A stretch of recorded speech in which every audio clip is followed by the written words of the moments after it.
Shri Venkateswara gold తాకట్టులో ఉన్న మీ బంగారాన్ని విడిపించి కొనబడును.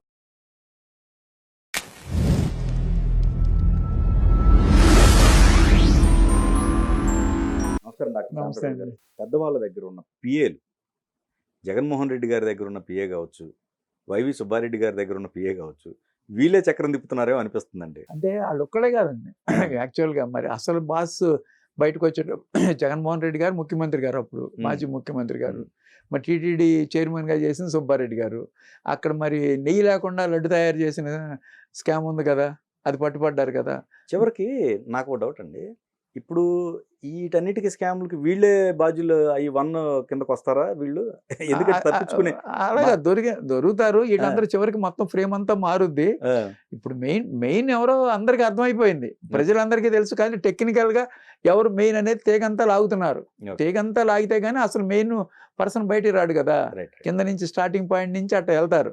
ఇప్పుడు నెయ్యి లేకుండా లడ్డు తయారీ, అది చాలా సెన్సేషన్ అయింది కదా. దాంట్లోనేమో సుబ్బారెడ్డి టీటీడీ చైర్మన్ గా చేశాడు.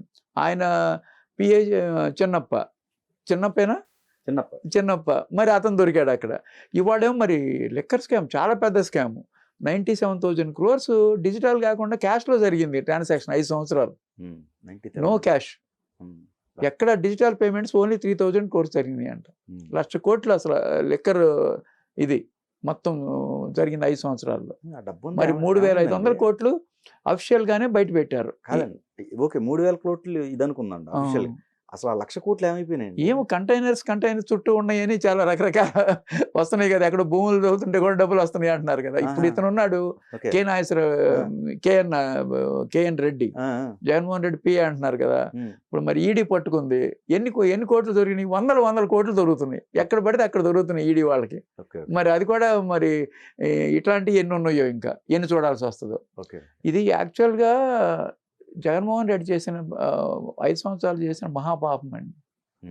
30,000 మంది చనిపోయారు ఈ చీఫ్ లిక్కర్ తాగి. చీఫ్ లిక్కర్ అనరు, కల్తీ కాదు, లో క్వాలిటీ లిక్కర్, ఎక్కడ బ్రాండెడ్ లేనిది. బ్రాండెడ్ని అసలు రానివ్వాలి 5 సంవత్సరాలు ఆంధ్రప్రదేశ్కి. అది ఎందుకు చేశాడో, కేవలం ఈ డబ్బు సంపాదన కోసం ప్రజల ఆరోగ్యం పణంగా పెట్టాడు. కొన్ని లక్షల మంది అనారోగ్యం పాలయ్యారు, 30,000 మంది చనిపోయారు. ఈ డబ్బులు 3,500 కోట్లు 4,500 కోట్లు ఆయనకి నథింగ్. ఆల్రెడీ 2004 2009 మధ్యలోనే 1,00,000 కోట్లు కరప్ట్ చేశానని అన్నారు. మరి ఈడీ 43,000 crores ఛార్జ్ షీట్ వేసింది కూడా అన్నారు. సరే, అది ఎట్లా కొట్ట కిట్ ప్రోకో అటు ఇటు చేశారు. దానివల్ల ఫైనాన్షియల్గా డ్యామేజ్ అయింది. కానీ ఇక్కడ మనుషులు ప్రాణాలు పోయినాయి కదండి. లిక్కరు మనుషులు ప్రాణాలతో ఎందుకు ఆడుకోవాలి? ఎంతమంది మంగళసూత్రాలు పోయినాయి, ఎంతమంది ప్రజలు అల్లాడిపోతున్నారు ఇవాళకే కుటుంబాలు.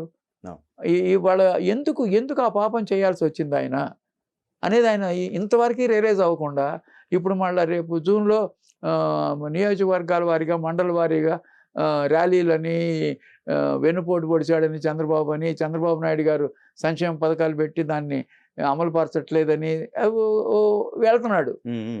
మరి ఇవన్నీ ప్రజలు ఏం చేస్తారో తెలుసా? ఇవన్నీ క్వశ్చన్ చేస్తున్నారు. ఎందుకంటే ఎక్కడికి వెళ్ళినా, ఏ మండలంకి వెళ్ళినా, ఏ నియోజకవర్గానికి వెళ్ళినా ఈ నాసిరకం లిక్కర్ తాగి చనిపోయిన వాళ్ళు ఉన్నారు, అనారోగ్యం పాలైన ఉన్నారు. నువ్వు మరి 5 సంవత్సరాలు పరిపాలించావు బాబు, మాకు వచ్చిన 5 సంవత్సరాల్లో ఇటువంటి లిక్కర్ ఇచ్చి మా ప్రాణాలు తీసావు. మరి ఏంటి దానికి సమాధానం చెప్పకుండా ఇవాళ చంద్రబాబు నాయుడు గారు అన్యాయం చేస్తున్నారు, వెన్నుపోటు పొడుస్తున్నారు అని వస్తున్నావు. ప్రాణం పోయిన తర్వాత ఇంకా మేము ఎక్కడుంటాం బాబు అని అడగొచ్చు వాళ్ళు. ఎందుకంటే మెయిన్ ఇప్పుడు అదే పాయింట్ కూడా దొరికింది. ఇప్పుడు వీళ్ళకి ఈడీ పట్టుకుంది కదా ఈ 2 రోజుల్లోనే. అదే కదా న్యూస్, కేఎన్ఆర్ అనేవాడు దొరికాడు, ఈడీ జప్తు చేసింది. అదే that it self is a witness. అదే కాదండి, ఇప్పుడు జగన్మోహన్ రెడ్డి చూసి మనం కోపం తెచ్చుకోవాలా, లేకపోతే అసహించుకోవాలా, లేకపోతే ఎలా విశ్లేషణ చేయాలో కూడా అర్థం కావట్లేదు. ఎందుకంటే ఆయన ప్రభుత్వంలో ఐఏఎస్లు ఐపీఎస్లు అందరూ జైలుకి పంపిస్తున్నాడు ఆయన. అసలు ఎప్పుడన్నా ఐఏఎస్లు ఐపీఎస్లు జైలుకి వెళ్ళిపోతాం ఏంటండి? ఇప్పుడు భారతదేశ చరిత్రలో లేదు. రాజశేఖర రెడ్డి ఆడ బాబు కొడుకులు ఇద్దరు చేసిన పనులు అయ్యి. ఆయనప్పుడు పాపం మా శ్రీలక్ష్మి ఆవిడ మీద జాలు చూపించారు. మళ్ళీ ఈ జగన్మోహన్ రెడ్డి గవర్నమెంట్ రంగానే మళ్ళీ వచ్చి చేరింది ఆవిడ. వాళ్ళకు కూడా లేదండి సరిగ్గా.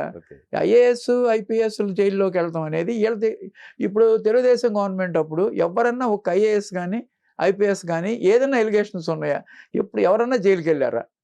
తెలుగుదేశం ప్రభుత్వం దగ్గర దగ్గర 22 ఏళ్ళు పరిపాలించింది ఇప్పటికి, 83 నుంచి. 22 సంవత్సరాల పరిపాలనలో ఎక్కడ ఐఏఎస్ మచ్చ లేకుండా బయటకు వచ్చారు. చంద్రబాబు నాయుడు కానీ ఎన్టీ రామారావు గారు కానీ వీళ్ళకి మంచి ఇంపార్టెన్స్ ఇస్తారు, వాళ్ళకి గౌరవం ఇస్తారు, వాళ్ళని ఎక్కడ చెడు మార్గాలకి వెళ్ళొద్దని చెబుతారు. వీళ్ళు పొలిటీషియన్సే వాళ్ళని చెడు మార్గం తీసుకెళ్తారు కదా, వాళ్ళు తీసుకెళ్ళరు. ఇప్పుడు ఎన్టీ రామారావు గారు, జయప్రకాష్ నారాయణ ఉన్నాడు, జేడి రవినారాయణ ఉన్నాడు, ఎంత గొప్ప వ్యక్తులు సొసైటీకి వచ్చారు. వాళ్ళ మీద ఏదైనా ఒక సింగిల్ కేసు ఉందా? ఎంత చక్కగా పరిపాలించారు ఎన్టీ రామారావు గారు కానీ, చీఫ్ సెక్రటరీలు వీళ్ళందరూ చాలా పెద్ద పెద్ద వాళ్ళందరూ పరిపాలించారు కదండి. మరి ఎందుకు 2004 నుంచి 9 ఉన్న ఐఏఎస్ వాళ్ళు, ఐపీఎస్ వాళ్ళు జైలు పడుతున్నారు? మళ్ళీ 2019 నుంచి 2024 వరకు ఉన్న వాళ్ళు జైల్లో పడుతున్నారు. ఐపీఎస్ ఐఏఎస్ వాళ్ళు సంఘంలో వాళ్ళకి అత్యున్నతమైన పదవిలో ఉన్నారు. వాళ్ళు అందరూ గౌరవిస్తారు. వాళ్ళ బయటకు వచ్చి చాలా కొంతమంది చెబుతున్నారు, బెయిల్ మీద బయట తిరిగిన వాళ్ళకి చాలా గిల్టీగా తిరుగుతున్నారండి సొసైటీలో. వాళ్ళ సర్కిల్లో కానీ ఫ్యామిలీస్లో కానీ ఒక గిల్టీ కదండి, తప్పు చేసిన ఫీలింగ్ ఉంటుంది కదా, మరి అలా ఫీల్ అయ్యేటట్టు చేస్తున్నారు. అందుకని ఎప్పుడైతే నాయకుడు సరైన మార్గంలో వెళ్తాడో అడ్మినిస్ట్రేషన్ బ్యూరోక్రసీ కూడా కరెక్ట్గా ఉంటుంది. ఎప్పుడు నాయకుడు కానీ కరప్షన్కి వెళ్దాం అనుకుంటే ఫోర్స్ఫుల్గా వీళ్ళతో చేయిస్తాడు. ఎన్నో రకాలుగా ఒత్తిడి తీసుకొస్తారు ఐఏఎస్ వాళ్ళ మీద కానీ, ఐపీఎస్ వాళ్ళ మీద కానీ. వాళ్ళు తప్పులు చేసి దొరికిపోతున్నారు పాపం. అందుకనే సరైన నాయకుడు వచ్చినప్పుడే వాళ్ళ దగ్గరే అన్ని చక్కగా చేసుకోవచ్చు. సరైన నాయకుడిని ఎన్నుకోవాలనేదే అందుకనమాట. ఎప్పుడు అడ్మినిస్ట్రేషన్ ఒత్తిడి చేయకూడదు, మంచి అవుట్ ఆఫ్ లా వెళ్ళకూడదు. కరప్షన్ అనేది కామన్గా జరుగుతూనే ఉంటుంది.